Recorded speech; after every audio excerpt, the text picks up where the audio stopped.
Hey my imagine family, लेकर आ गई हूँ आपके लिए ऑब्सेस्ड इश्क का एक और नया एपिसोड। पर आज ना मुझे सच में थोड़ा सैड फील हो रहा है। मैं कोशिश तो पूरी कर रही हूँ, अब तो मैं रोज आपके लिए नए एपिसोड्स भी ला रही हूँ, फिर भी मेरे व्यूज इतने कम क्यों हो रहे हैं? क्या मुझे इस स्टोरी को यहीं एंड कर देना चाहिए? क्या आपको अब ये कहानी बोरिंग लगने लगी है? क्योंकि पहले की तरह अब कमेंट्स भी नहीं आ रहे हैं। मैं अपना 100% दे रही हूँ, पर फिर भी कुछ नहीं हो रहा। खैर चलो इन बातों को यहीं छोड़ते हैं और अपनी कहानी को आगे बढ़ाते हैं। कागज का वो छोटा सा टुकड़ा इश्की के कांपते हुए हाथों से फिसलकर इटालियन मार्बल के ठंडे फर्श पर गिर गया। उस पर खून से लिखे हुए वो लाल खौफनाक शब्द, तुम्हारा रक्षक ही तुम्हारी मौत का कारण बनेगा, काल आ रहा है और वो बहुत करीब है, इश्की के दिमाग में किसी हथौड़े की तरह बज रहे थे। कमरे का वो शांत और महफूज माहौल अचानक से एक बहुत ही गहरी और दम घोंटने वाली दहशत में बदल चुका था। ट्रे में रखा वो सूखा, काला और सड़ा हुआ गुलाब अपनी एक अजीब सी सड़ी हुई महक छोड़ रहा था। इश्की की सांसें बहुत तेज हो गई थीं। उसका दिल पसलियों से इतनी जोर से टकरा रहा था कि उसे अपनी ही धड़कनें कानों में साफ सुनाई दे रही थीं। उसे उस मेड की वो खौफनाक और ठंडी आंखें याद आ रही थीं, वो काले रंग का कौवा और खोपड़ी वाला टैटू। ये औरत कौन थी? इश्की ने अपने दोनों हाथों से अपना मुंह दबा लिया ताकि उसके मुंह से कोई चीख बाहर ना निकले। उसकी आंखों से खौफ के मारे आंसू बहने लगे। घर की इतनी कड़ी सिक्योरिटी के बावजूद वो औरत उसके कमरे तक बिल्कुल उसके सामने कैसे पहुंच गई? इश्की का पूरा शरीर सूखे पत्ते की तरह कांप रहा था। उस मैसेज की पहली लाइन उसे सबसे ज्यादा डरा रही थी, तुम्हारा रक्षक ही तुम्हारी मौत का कारण बनेगा। क्या इस घर की सुरक्षा करने वालों में से ही कोई उसे मारना चाहता था? क्या कोई अगस्ती की आंखों में धूल झोंककर मौत का जाल बिछा रहा था? तभी मास्टर बेडरूम के बाहर भारी कॉरिडोर में किसी के चलने की आहट सुनाई दी। इश्की की जान हलक में आ गई। उसे लगा कि वो टैटू वाली औरत शायद अभी गई नहीं है और उसे मारने के लिए वापस आ रही है। इश्की ने बिना एक सेकंड सोचे जल्दी से फर्श पर पड़ा वो कागज का टुकड़ा उठाया और उसे अपनी मैगजीन के पन्नों के बीच में दबा दिया। उसने वो सड़ा हुआ काला गुलाब उठाया जिसके कांटों ने उसकी उंगली में एक हल्की सी खरोंच दे दी। उसने घबराहट में उस गुलाब को जल्दी से काउच के कुशन के ठीक पीछे सबसे अंधेरे हिस्से में सरका दिया। दरवाजे का हैंडल घूमा। इश्की झटके से सोफे पर बैठ गई और उसने मैगजीन अपने चेहरे के सामने खोल ली। वो अपनी तेज सांसों को नॉर्मल करने की पूरी कोशिश कर रही थी। ओ इश्की, क्या कर रही है? ये बिंदास और जानी पहचानी आवाज सुनकर इश्की के फेफड़ों में वापस हवा लौटी। दरवाजे पर आर्यन खड़ा था। वो हमेशा की तरह अपने फोन में कोई गेम खेलता हुआ अंदर आ रहा था। इश्की ने मैगजीन नीचे की और एक लंबी सांस छोड़ी। आर्यन के बच्चे, तू ऐसे बिना नॉक किए क्यों अंदर आता है? मेरी तो जान ही निकल गई थी। आर्यन हंसता हुआ आया और सोफे के किनारे पर धम से बैठ गया। अरे ओ डरपोक चुड़ैल, तू तो ऐसे उछल रही है जैसे कोई चोरी करते हुए पकड़ी गई हो। और ये तेरी शक्ल इतनी सफेद क्यों पड़ रही है? भूत देख लिया क्या दिन दिहाड़े? इश्की ने अपनी घबराहट छुपाने के लिए एक बहुत ही नकली सी स्माइल दी। बकवास मत कर, मैं बस एक हॉरर कहानी पढ़ रही थी। उसी में एक डरावना सीन आ गया था तो मैं थोड़ा डर गई। आर्यन ने जोर से हंसते हुए कहा, हॉरर कहानी? यार इश्की, तेरे पास साक्षात दुनिया का सबसे बड़ा हॉरर इंसान तेरा पति मौजूद है। जब भाई अपनी लाल आंखें निकालकर घूरते हैं ना, तो अच्छों की हालत खराब हो जाती है।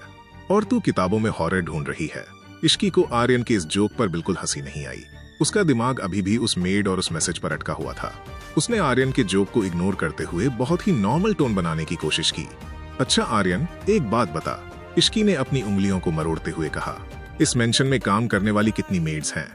मतलब क्या कोई नई मेड काम पर रखी गई है हाल फिलहाल में? आर्यन का चेहरा अचानक से थोड़ा सीरियस हो गया। नई मेड? सवाल ही पैदा नहीं होता इश्की। भाई ने 3 दिन पहले ही सारे नए स्टाफ की एंट्री पे पूरी तरह से बैन लगा दिया था। यहाँ सिर्फ वही पुराने लोग काम कर रहे हैं जिनका पूरा बैकग्राउंड चेक रोहित ने खुद किया है। क्यों? क्या हुआ? कोई नई मेड दिखी क्या तुझे? इश्की का खून जम गया। अगर कोई नई मेड नहीं आई थी तो वो टैटू वाली औरत कौन थी? नहीं, बस ऐसे ही पूछ रही थी। मुझे लगा शायद मैंने किसी अनजान को देखा है, पर शायद मेरी ही कोई गलतफहमी होगी। इश्की ने अपनी नजरें चुराते हुए झूठ बोल दिया। वो खुद इतनी कंफ्यूज थी कि उसे समझ ही नहीं आ रहा था कि वो आर्यन को क्या बताए। आर्यन ने उसे शक की नजर से देखा। देख इश्की, अगर कुछ अजीब लगे ना तो तुरंत मुझे या भाई को बताना। भाई ने सिक्योरिटी को लेकर बहुत सख्त ऑर्डर दिए हैं। यहाँ परिंदा भी पर नहीं मार सकता। हाँ बाबा, पता है मुझे। इश्की ने बात पलटने की कोशिश की। तू जा यहाँ से, मुझे रेस्ट करने दे। वैसे भी पड़े पड़े मेरी कमर अकड़ गई है। आर्यन ने सिर हिलाया। ठीक है, मैं बाहर ही हूँ, कुछ चाहिए तो आवाज देना। आर्यन के जाने के बाद इश्की ने अपना सिर तकिए पर पटक लिया। वो उस कागज के टुकड़े और उस काले गुलाब के बारे में सोच सोचकर पागल हो रही थी। लिविंग रूम की ये बड़ी बड़ी दीवारें अब उसे महफूज नहीं बल्कि एक डरावने पिंजरे की तरह लग रही थी। उसे ऐसा लग रहा था कि वो टैटू वाली औरत अभी भी कहीं से उसे देख रही है। इश्की से अब उस हॉल में अकेले और नहीं रुका गया। इश्की ने अपने पैरों में स्लीपर्स डाले और दबे पांव लिविंग रूम से बाहर निकल गई। मेंशन का ग्राउंड फ्लोर बहुत बड़ा था। वहां कई सारे गलियारे, एक बड़ी सी लाइब्रेरी और एक इंडोर ग्लास गार्डन था। इश्की धीरे धीरे दीवारों का सहारा लेते हुए उस लंबे और शांत कॉरिडोर में चलने लगी। मेंशन में एक अजीब सा सन्नाटा था। वो चलते चलते लाइब्रेरी के बड़े से कांच के दरवाजों के पास आ गई। उसने अंदर झांका। लाइब्रेरी बिल्कुल खाली थी। वो अंदर जाकर एक कोने वाले लेदर सोफे पर सिकुड़कर बैठ गई। उसका पूरा शरीर अभी भी उस डर के मारे हल्का हल्का कांप रहा था। करीब 2 घंटे बीत गए। शाम के 4 बज रहे थे। मेंशन के बाहर अचानक से कई गाड़ियों के एक साथ रुकने की आवाज आई। टायरों की वो हल्की सी चीख और उसके बाद भारी जूतों की आहट साफ बता रही थी कि इस घर का मालिक अगस्त्य रायचंद वापस आ चुका है। लाइब्रेरी में बैठी इश्की का दिल जोर से धड़कने लगा। अगस्त्य ने कहा था कि वो शाम को देर से आएगा, फिर वो इतनी जल्दी वापस क्यों आ गया? ग्राउंड फ्लोर पर आर्यन की आवाज गूंजी। भाई, आप इतनी जल्दी आ गए? मीटिंग का क्या हुआ? मीटिंग रोहित संभाल रहा है। अगस्त्य की आवाज भारी और बेहद ठंडी थी। इश्की कहाँ है? वो तो लिविंग रूम में आराम कर रही थी, आर्यन ने जवाब दिया। अगस्त्य बिना कोई और बात किए सीधे अंदर की तरफ बढ़ गया। उसने लिविंग रूम में देखा, लेकिन वहां कोई नहीं था। उसकी डार्क ब्राउन आंखें 1 सेकंड में पूरी जगह को स्कैन कर गईं। इश्की वहां नहीं थी। अगस्त्य का जबड़ा कस गया। वो बाहर कॉरिडोर में आया और उसने देखा कि लाइब्रेरी का कांच का दरवाजा हल्का सा खुला हुआ है। अगस्त्य बहुत ही खामोशी से चलकर लाइब्रेरी के अंदर दाखिल हुआ। इश्की वहां एक बड़े से लेदर सोफे पर घुटनों को सीने से लगाए सिकुड़कर बैठी थी। उसका चेहरा पीला पड़ चुका था और वो किसी गहरी सोच में खोई हुई थी। अगस्त्य धीरे धीरे उसके पास आया। उसने अपना डार्क ब्लैक कोट उतारकर एक चेयर पर रखा और इश्की के बिल्कुल सामने आकर खड़ा हो गया। तुम्हें डॉक्टर ने ज्यादा चलने से मना किया था ना? अगस्त्य की आवाज में बस एक गहरी, डार्क और पॉजेसिव फिक्र थी।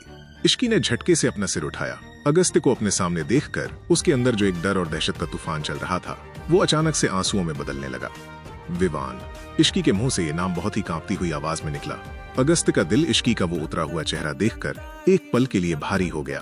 वो तुरंत उसके सामने घुटनों के बल बैठ गया और उसने अपने दोनों बड़े मजबूत हाथ इश्की के ठंडे पड़ चुके हाथों पर रख दिए। क्या हुआ है मेरी जान? अगस्त्य ने बहुत ही इंटेंस आवाज में पूछा। उसने महसूस किया कि इश्की के हाथ एकदम बर्फ की तरह ठंडे हो रहे हैं। तुम्हारे हाथ इतने ठंडे क्यों हैं? दर्द हो रहा है तुम्हें? इश्की ने अगस्त की उन डार्क और फिक्र से भरी आंखों में देखा। वो इंसान जिसे वो सुबह तक एक खौफनाक माफिया समझ रही थी, आज उसी इंसान के पास, उसी की बाहों में उसे सबसे ज्यादा सेफ्टी महसूस हो रही थी। इश्की से अब और बर्दाश्त नहीं हुआ। वो अचानक से आगे झुकी और उसने अपने दोनों हाथ अगस्त के गले में डालकर उसे कसकर गले लगा लिया। वो अगस्त के चौड़े सीने में अपना चेहरा छुपाकर फूट फूट कर रोने लगी। अगस्त 1 सेकंड के लिए सुन्न पड़ गया। उसकी सांसें रुक गईं। उसने तुरंत इश्की को अपनी मजबूत बाहों में पूरी तरह से जकड़ लिया। इश्की, क्या हुआ? मुझे बताओ। अगस्त की आवाज में अब एक खतरनाक सा सन्नाटा था। उसकी आंखें सिकुड़ गईं। वो समझ गया था कि ये सिर्फ टांकों का दर्द नहीं है। विवान, वो लोग मुझे मार देंगे। इश्की सुबकते हुए अगस्त की शर्ट को अपनी मुट्ठियों में नोचते हुए बोली, मुझे बहुत डर लग रहा है विवान। यहाँ कोई आया था। अगस्त्य के पूरे शरीर की नसें एक झटके में तन गईं। उसका खून खौलने लगा। यहाँ कोई आया था। ये शब्द सुनते ही उस खूंखार माफिया के अंदर का वो दरिंदा जाग उठा जो दुनिया को खा जाने की ताकत रखता था। उसने बहुत ही नजाकत से इश्की का चेहरा अपने सीने से हटाया और उसे अपने दोनों हाथों में थाम लिया। मेरी आंखों में देखो इश्की, अगस्त ने बहुत ही नीची, ठंडी और मौत जैसी डरावनी आवाज में कहा। लेकिन वो डरावनापन इश्की के लिए नहीं बल्कि उस इंसान के लिए था जिसने उसकी बीवी को डराने की हिम्मत की थी। कौन आया था? तुमने क्या देखा? एक औरत थी। इश्की ने रोते हुए और हांफते हुए बताना शुरू किया। वो मेड के कपड़ों में थी। उसने लिविंग रूम में जूस लाकर रखा। उसका आधा चेहरा ढका हुआ था, लेकिन उसकी कलाई पर एक बहुत डरावना टैटू था, एक काला कौवा और खोपड़ी। वो मुझे एक सूखा हुआ काला गुलाब और एक चिट्ठी देकर गई है। अगस्त का चेहरा पत्थर का हो गया। काला गुलाब और कौवे का टैटू। अंडरवर्ल्ड में इन निशानों का मतलब अगस्त बहुत अच्छी तरह जानता था। ये काल सिंडिकेट का निशान था। अगस्त की डार्क ब्राउन आंखें अब पूरी तरह से खूनी लाल रंग में बदल चुकी थीं। उसके जबड़े इतने जोर से कसे हुए थे कि उसके दांत पीसने की हल्की सी आवाज इश्की को भी सुनाई दे रही थी। वो चिट्ठी कहाँ है? अगस्त्य ने एक एक शब्द चबाते हुए पूछा। लिविंग रूम में, मेरी मैगजीन के अंदर, इश्की ने डरते हुए जवाब दिया। अगस्त्य ने बिना एक पल गंवाए इश्की को बहुत ही आराम से अपनी बाहों में उठाया। वो उसे लेकर वापस लिविंग रूम में आया। उसने इश्की को सोफे पर बैठाया। इश्की ने कांपते हाथों से अपनी मैगजीन खोली और वो खून से लिखा हुआ कागज का टुकड़ा निकालकर अगस्त्य की तरफ बढ़ा दिया। अगस्त ने वो कागज लिया। उसकी लाल और खौफनाक आंखों ने उस मैसेज को पढ़ा।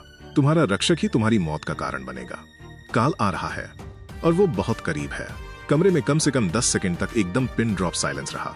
एक ऐसा सन्नाटा जो किसी बहुत बड़े तूफान के आने से पहले होता है। अगस्त ने वो कागज अपनी मुट्ठी में मरोड़ दिया। वो बस खामोशी से उस मैसेज को अपने दिमाग में प्रोसेस कर रहा था। तुम्हारा रक्षक ही तुम्हारी मौत का कारण बनेगा। अगस्त का दिमाग बहुत तेज चल रहा था। काल सिंडिकेट का कोई मामूली आदमी इतनी कड़ी सिक्योरिटी तोड़कर सीधे उसके घर के अंदर तक नहीं आ सकता था। और ये लाइन साफ बता रही थी कि गद्दार बाहर का नहीं, कोई अपना है। कोई ऐसा इंसान जो रक्षक बनकर इस घर में ड्यूटी देता है। अगस्त ने अपनी आंखें बंद की और एक बहुत ही गहरी सांस ली। जब उसने आंखें खोली तो उसके चेहरे पर सिर्फ और सिर्फ अंडरवर्ल्ड का खूंखार राजा अगस्त रायचंद खड़ा था। उसने अपनी जेब से अपना फोन निकाला और रोहित का नंबर डायल किया। रोहित। अगस्त की आवाज इतनी नीची, शांत और ठंडी थी कि फोन के उस पार रोहित सीधा अलर्ट पोजीशन में आ गया। जी बॉस, मेंशन के सारे मेन दरवाजे और एग्जिट्स खामोशी से लॉक कर दो। अगस्त ने उस मुड़े हुए कागज को देखते हुए कहा। एक भी इंसान, चाहे वो गार्ड हो या नौकर, इस बाउंड्री से बाहर नहीं जाना चाहिए। मुझे वो सारे सर्वेंट, सारी मेड्स और सिक्योरिटी टीम इसी हॉल में लाइन में खड़े चाहिए, अभी इसी वक्त। जी बॉस, रोहित ने बिना कोई सवाल किए जवाब दिया। वो अगस्त के हर हुक्म को भगवान के आदेश की तरह मानता था। अगस्त ने फोन काटा। वो मुड़ा और उसने सोफे पर डरी हुई बैठी इश्की को देखा। अगस्त का वो खौफनाक रूप पलक झपकते ही गायब हो गया। वो इश्की के पास आया और उसने उसके माथे को बहुत ही प्यार और हिफाजत से चूम लिया। तुम्हें डरने की कोई जरूरत नहीं है मेरी जान, अगस्त ने उसके बालों को सहलाते हुए कहा। जब तक मैं तुम्हारे सामने खड़ा हूँ, यमराज भी तुम्हें नहीं छू सकता। तुम मास्टर बेडरूम में रहोगी। वो कमरा पूरी तरह से बुलेट प्रूफ है। मैं अभी आता हूँ। अगस्त उसे ऊपर बेडरूम में ले गया और दरवाजा बाहर से पूरी तरह लॉक कर दिया ताकि इश्की अंदर एकदम सेफ रहे। नीचे ग्राउंड फ्लोर का हॉल अब एक बहुत ही डार्क और इंटेंस जगह बन चुका था। मेंशन के जितने भी सर्वेंट्स, कुक, मेड्स और बाहरी सिक्योरिटी के गार्ड्स थे, वो सब हॉल के बीचों बीच एक लाइन में सिर झुकाकर खड़े थे। आर्यन और रोहित उनके सामने खड़े थे। आर्यन के चेहरे से वो बचपना पूरी तरह गायब हो चुका था और रोहित, जो अगस्त का सबसे वफादार आदमी था, पूरी तरह से अलर्ट था। तभी सीढ़ियों से उतरते हुए अगस्त रायचंद के भारी जूतों की ठक ठक आवाज पूरे हॉल में गूंजी। अगस्त धीरे धीरे नीचे उतर रहा था। उसके हाथ में कोई गन नहीं थी। उसे गन की जरूरत भी नहीं थी। उसका वजूद ही काफी था। उसके चेहरे पर एक अजीब सी डार्कनेस थी। वो आकर उन नौकरों और गार्ड्स के सामने खड़ा हो गया। उसने एक भी शब्द नहीं कहा। वो बस एक एक करके हर सर्वेंट, हर मेड और हर गार्ड के चेहरे को अपनी उन खौफनाक चील जैसी नजरों से स्कैन कर रहा था। मेरे इस घर को मैंने एक किले की तरह बनाया था, अगस्त फाइनली बोला। उसकी आवाज में कोई शोर नहीं था, लेकिन वो आवाज सीधा लोगों के दिलों में उतर रही थी। लेकिन आज उस किले में एक सांप घुस आया। रुद्र प्रताप का एक मोहरा मेरी बीवी तक पहुंच गया। और तुम सब यहाँ क्या कर रहे थे? सारे सर्वेंट्स डर के मारे घुटनों के बल जमीन पर गिर पड़े। बॉस, हमें कुछ नहीं पता। हमने किसी अनजान को अंदर आते नहीं देखा, एक पुरानी मेड रोते हुए बोली। अगस्त ने कोई रिएक्शन नहीं दिया। उसने रोहित की तरफ देखा। सबके हाथ चेक करो। मुझे वो कलाई चाहिए जिस पर काले कौवे का टैटू है, अगस्त ने ठंडी आवाज में कहा। रोहित और आर्यन ने तुरंत एक एक करके सारी मेड्स और सर्वेंट्स की बाहें ऊपर करके चेक करना शुरू किया। हॉल में एक अजीब सी खामोशी और खौफ पसरा था।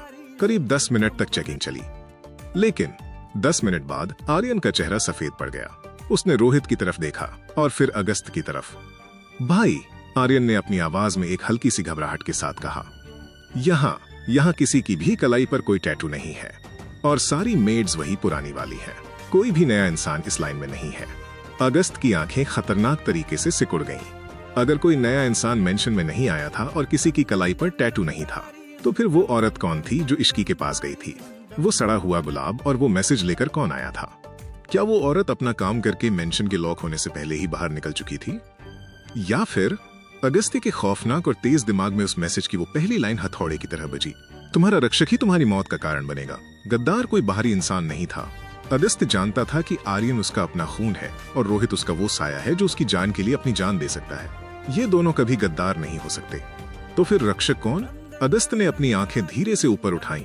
उसकी नजरें उन बाहरी सिक्योरिटी टीम के गार्ड्स पर और उस सिक्योरिटी हेड पर गईं जो इस घर के बाहर पहरा देते थे, जो इस घर के रक्षक होने का दावा करते थे। काल सिंडिकेट ने रायचंद मेंशन की दीवारों को नहीं तोड़ा था, उसने इस घर की जड़ों को खोखला किया था। अगस्त्य के होठों पर एक बहुत ही डार्क, खौफनाक और जानलेवा मुस्कान आ गई। गेम बहुत अच्छा खेला है रुद्र प्रताप, अगस्त्य ने बहुत ही धीमी आवाज में फुसफुसाते हुए कहा। लेकिन तुमने ये भूल कर दी कि ये खेल अगस्त्य रायचंद के घर में खेला जा रहा है। रायचंद मेंशन की इस खामोशी में अब एक बहुत ही भयानक और खूनी खेल शुरू हो चुका था। वो गद्दार इसी घर में था, इन्हीं चेहरों के पीछे छुपा हुआ। और इश्की अभी भी उस मास्टर बेडरूम में अकेली थी। नाटा किसी भी कमजोर इंसान की जान लेने के लिए काफी था। मेंशन की सारी लाइटें अब नॉर्मल हो चुकी थीं, लेकिन वहां खड़े हर एक गार्ड, नौकर और सिक्योरिटी टीम के चेहरे पर खौफ का पसीना साफ चमक रहा था। अगस्त्य रायचंद खामोशी से उन बाहरी गार्ड्स के सामने खड़ा था जो इस अभेद्य मेंशन की पहली सुरक्षा परत हुआ करते थे। उसकी गहरी और डार्क ब्राउन नजरें एक एक चेहरे को इस तरह चीर रही थीं, जैसे वो उनके दिमाग के अंदर झांक कर उनके सारे राज निकाल रहा हो। वो चिल्ला नहीं रहा था, उसके हाथों में कोई हथियार भी नहीं था, लेकिन उसकी उस भारी, सर्द और शांत मौजूदगी से पूरा हॉल बुरी तरह कांप रहा था। रक्षक। अगस्त्य के मुंह से ये शब्द बहुत ही धीमी लेकिन मौत जैसी ठंडी आवाज में निकला। उसकी आवाज हॉल की ऊंची दीवारों से टकराकर वापस गूंजी। तुम लोगों को मैंने इस घर का रक्षक बनाया था, तुम पर भरोसा किया था, और एक औरत, एक मामूली सी औरत तुम सबकी आंखों में धूल झोंककर मेरी बिना इजाजत के मेरी बीवी के कमरे तक पहुंच गई। सिक्योरिटी हेड, जिसका नाम दिलावर था, हिम्मत करके 2 कदम आगे आया। उसके पैर बुरी तरह कांप रहे थे और उसका गला सूख चुका था। बॉस, कसम से हमने किसी को अंदर नहीं आने दिया। हर एक दरवाजे पर 3 लेयर की चेकिंग हुई थी, कोई भी अनजान चेहरा। अगस्त ने दिलावर की बात बीच में ही काट दी। उसकी खौफनाक आंखें अब सीधे दिलावर के ठीक पीछे खड़े एक युवा गार्ड पर गड़ी थीं। उस गार्ड की सांसें बहुत तेज चल रही थीं, उसके माथे से पसीने की बूंदें टपक रही थीं और वो बार बार अपनी नजरें जमीन की तरफ झुका रहा था। अगस्त्य बहुत ही सधे हुए लेकिन भारी कदमों से चलकर उस गार्ड के बिल्कुल सामने जाकर खड़ा हो गया। तुम्हारा नाम क्या है? अगस्त ने बिना अपनी पलकें झपकाए बहुत ही शांत आवाज में पूछा। रमन सर, गार्ड ने हकलाते हुए कहा। उसकी सांसें अटक रही थीं। रमन। अगस्त ने अपने दोनों हाथ अपने पीछे बांध लिए। आज दोपहर गेट नंबर 2 पर ड्यूटी किसकी थी? मैं था सर। रमन की आवाज एक फुसफुसाहट से ज्यादा कुछ नहीं थी। अगस्त्य थोड़ा सा आगे झुका। उसकी आवाज अब एक खौफनाक फुसफुसाहट में बदल गई जो सिर्फ रमन के कानों तक पहुंच रही थी। तुम्हारी पैंट की बाईं जेब में जो मोटा सा लिफाफा रखा है वो इतना भारी क्यों है रमन? क्या उसमें तुम्हारी ईमानदारी की कीमत रखी है या मेरी बीवी की जान का सौदा? रमन की आंखें खौफ से फटी की फटी रह गईं। उसे समझ नहीं आया कि अगस्त ने उस गहरे रंग की पैंट में छुपे हुए लिफाफे को कैसे भांप लिया। अगस्त का हाथ बिजली की तेजी से आगे बढ़ा और उसने रमन की गर्दन को अपने एक ही मजबूत हाथ में दबोच लिया। रमन के पैर जमीन से इंच भर ऊपर उठ गए। उसका चेहरा लाल पड़ने लगा और वो हवा के लिए बुरी तरह छटपटाने लगा। हॉल में मौजूद सभी लोगों की सांसें गले में अटक गईं। किसी की हिम्मत नहीं थी कि कोई एक शब्द भी बोल सके। आर्यन और रोहित जो दूर खड़े थे तुरंत अलर्ट हो गए। मुझे चीखना पसंद नहीं है रमन, अगस्त्य ने उसे अपनी मजबूत पकड़ में हवा में लटकाए हुए बहुत ही ठंडी और बेरहम आवाज में कहा। वो औरत कौन थी और वो अंदर कैसे आई? बॉस, मुझे माफ कर दीजिए। रमन हवा में पैर मारते हुए छटपटा रहा था। उसकी आंखों से पानी निकलने लगा था। उसने कहा था कि वो बस एक फूल देना चाहती है। उसने मेरे परिवार को जान से मारने की धमकी दी थी और ये पैसे दिए थे। अगस्त ने अपनी पकड़ थोड़ी सी ढीली की ताकि वो गद्दार पूरी बात बोल सके। वो अभी कहाँ है? वो आपके कमांड के सिर्फ 2 मिनट पहले पीछे वाले सर्विस गेट से बाहर निकल गई बॉस। वो एक काली गाड़ी में थी। रमन खांसते हुए रोने लगा। वो औरत बहुत चालाक थी। वो अपना काम करके अगस्त के अलर्ट होने से ठीक पहले ही वहां से गायब हो चुकी थी। अगस्त ने रमन को एक ही झटके में जमीन पर फेंक दिया। रमन फर्श पर गिरकर अपने गले को पकड़कर खांसने लगा। अगस्त ने अपनी जेब से एक सफेद रुमाल निकाला और अपने हाथों को पहुंचते हुए रोहित की तरफ देखा। इस गद्दार को बेसमेंट में ले जाओ, इससे एक पाई का हिसाब लेना। अगस्त का हुक्म पत्थर की लकीर था। और दिलावर, अगस्त ने सिक्योरिटी हेड को घूरते हुए कहा, तुम्हारी टीम में ये गद्दार पनप रहा था और तुम्हें भनक तक नहीं लगी। आज रात के बाद तुम इस शहर में नजर नहीं आओगे। जी बॉस। रोहित ने तुरंत रमन की कॉलर पकड़ी और उसे जमीन पर घसीटते हुए बेसमेंट की तरफ ले गया। अगस्त ने एक बहुत ही गहरी और लंबी सांस ली। दुश्मन बहुत शातिर था और वो कोई मामूली मोहरा नहीं था। उसी वक्त रायचंद मेंशन से कई किलोमीटर दूर शहर के बाहरी इलाके में एक सुनसान और अंधेरी सड़क पर एक काले रंग की कार खड़ी थी। कार की पिछली सीट पर वो मेड बैठी थी। कार के अंदर बहुत अंधेरा था। सिर्फ बाहर की पीली स्ट्रीट लाइट की हल्की रोशनी अंदर आ रही थी। उस लड़की ने अपने सिर से वो सफेद दुपट्टा हटाया और अपने चेहरे पर लगा हुआ हल्का सा सांवला मेकअप एक गीले टिश्यू से साफ किया। उसने अपनी कलाई पर बने उस काले कौवे और खोपड़ी वाले टैटू को देखा। उसने एक केमिकल वाला कॉटन पैड निकाला और उस नकली टैटू को अपनी कलाई से रगड़कर हमेशा के लिए मिटा दिया। तभी उस कार के डैशबोर्ड पर रखा उसका फोन वाइब्रेट हुआ। स्क्रीन पर एक अनजान नंबर फ्लैश कर रहा था। उस लड़की ने एक बहुत ही शातिर और कातिलाना स्माइल के साथ फोन उठाया। काम हो गया। फोन के उस पार से एक भारी खुरदरी और खतरनाक आवाज आई। ये आवाज काल सिंडिकेट के लीडर रुद्र प्रताप के सबसे खास आदमी जोरावर की थी। हाँ, जोरावर। उस लड़की की आवाज बहुत ही कॉन्फिडेंट, स्टाइलिश और थोड़ी साइको टाइप की थी। मैंने वो सड़ा हुआ गुलाब और वो खून से लिखा मैसेज बिल्कुल सही जगह सीधा उस इश्की के हाथों में पहुंचा दिया है। रायचंद मेंशन की दीवारें इस वक्त खौफ से कांप रही होंगी। अगस्त्य पागल हो रहा होगा। बॉस बहुत खुश होंगे, जोरावर ने अपनी भारी आवाज में हंसते हुए कहा। लेकिन याद रहे, बॉस को वो लड़की, वो इश्की जिंदा और बिना किसी खरोच के चाहिए। बॉस को उसकी खूबसूरती का नशा चढ़ गया है। तुम उसे कोई नुकसान नहीं पहुंचाओगी। लड़की ने अपने हाथ में पकड़े उस टिश्यू को मरोड़ दिया। उसकी आंखों में एक अजीब सा पागलपन और नफरत उतर आई। तुम अपने बॉस से कह देना कि मुझे उसके काम के तरीके मत सिखाए। मुझे उस बेवकूफ इश्की को मारने का कोई शौक नहीं है। ठीक है, आगे का प्लान बॉस तुम्हें जल्द बताएंगे। जोरावर ने इतना कहकर फोन काट दिया। लड़की ने फोन सीट पर फेंका और कार के शीशे से बाहर देखने लगी। उसके चेहरे पर एक बहुत ही गहरी, डार्क और जुनूनी मुस्कान आ गई। उसने काल सिंडिकेट के साथ हाथ मिलाया जरूर था, लेकिन उसका मकसद रुद्र प्रताप से बिल्कुल अलग था। उसे रुद्र के बिजनेस या इश्की की जान से कोई मतलब नहीं था। उसका असली टारगेट तो कोई और ही था।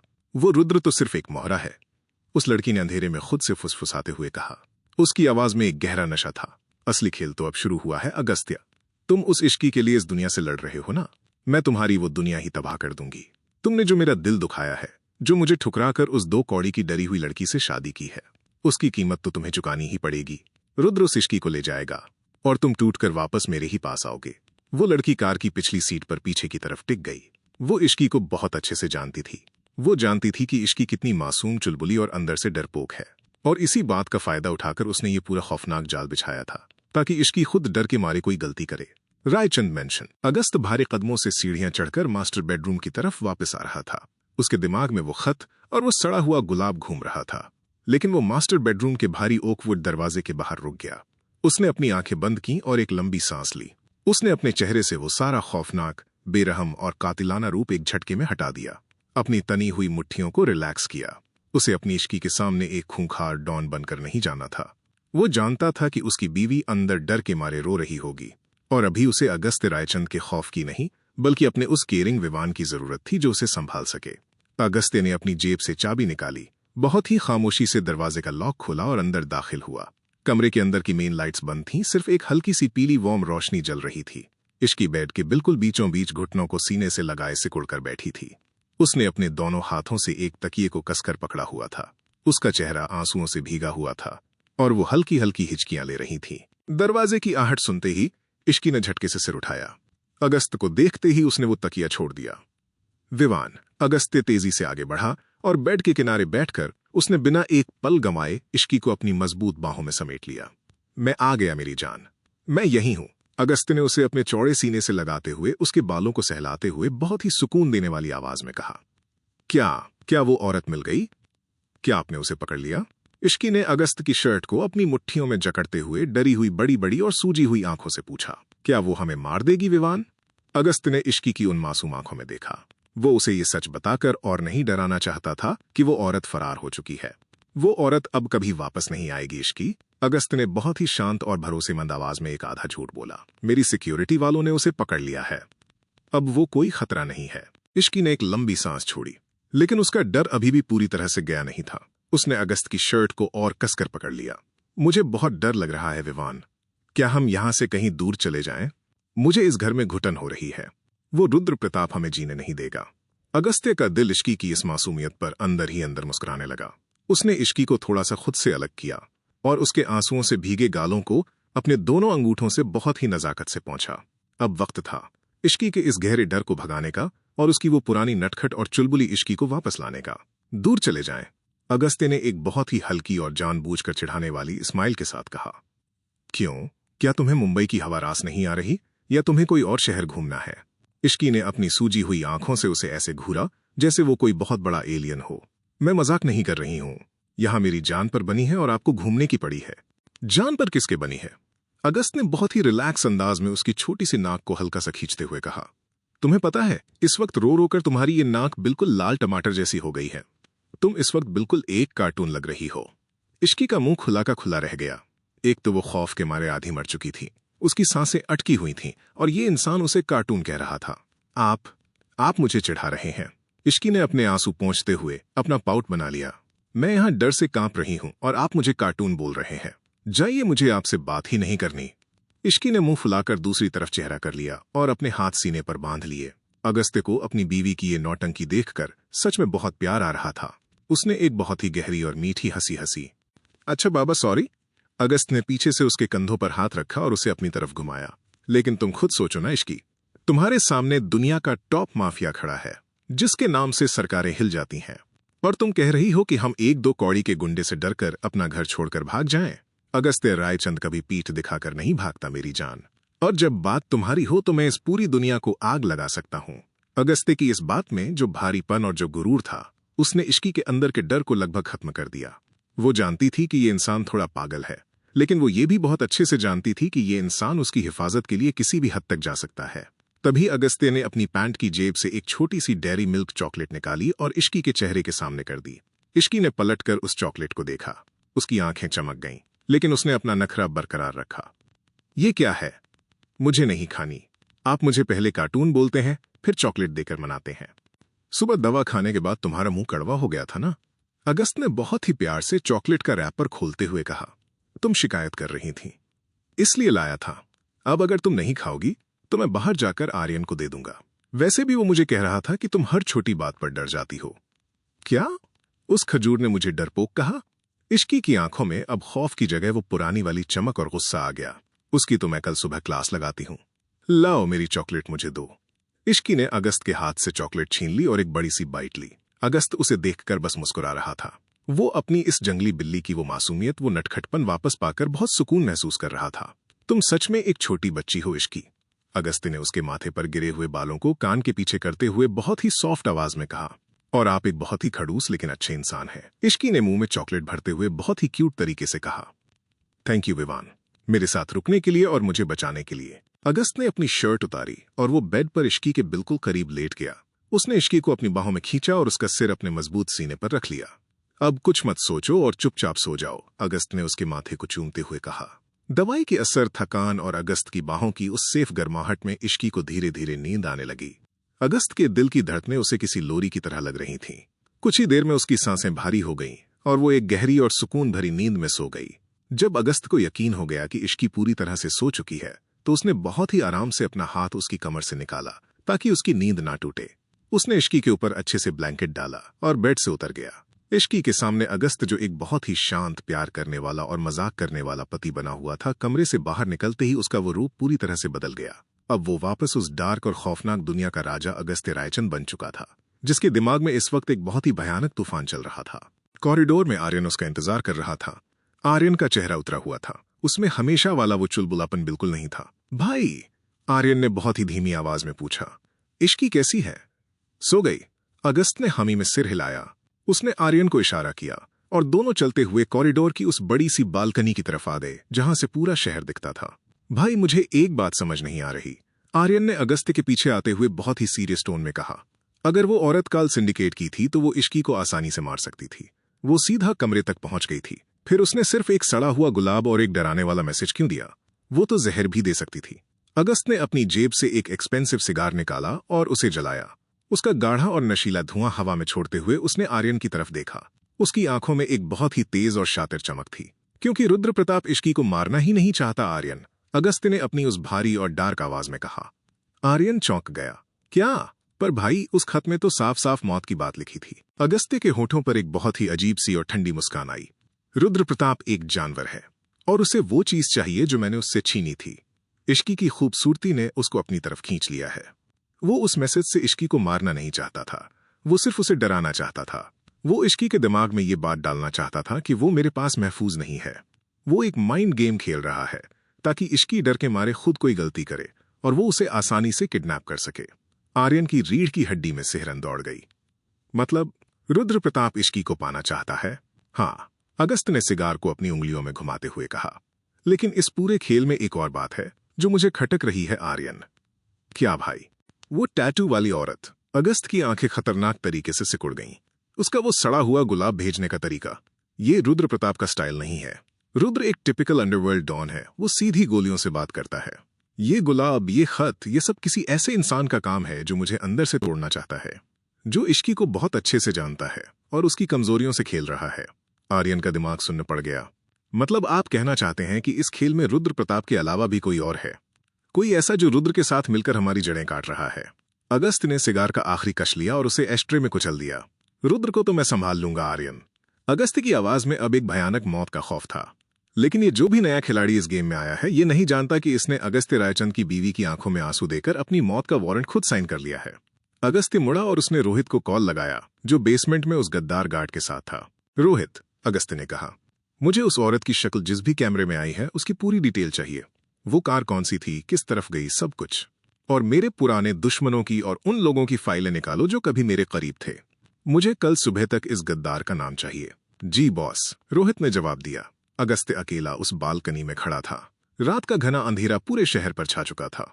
उसे ये तो पता था कि काल सिंडिकेट इश्की को किडनैप करना चाहता है, लेकिन वो इस बात से बिल्कुल अनजान था कि ये सब उसकी ही किसी पुरानी पागल आशिक का बिछाया हुआ जाल है। वो वापस मास्टर बेडरूम में आया। इश्की अभी भी बहुत सुकून से सो रही थी। उसके चेहरे पर अब वो डर नहीं था, बल्कि एक प्यारी सी स्माइल थी।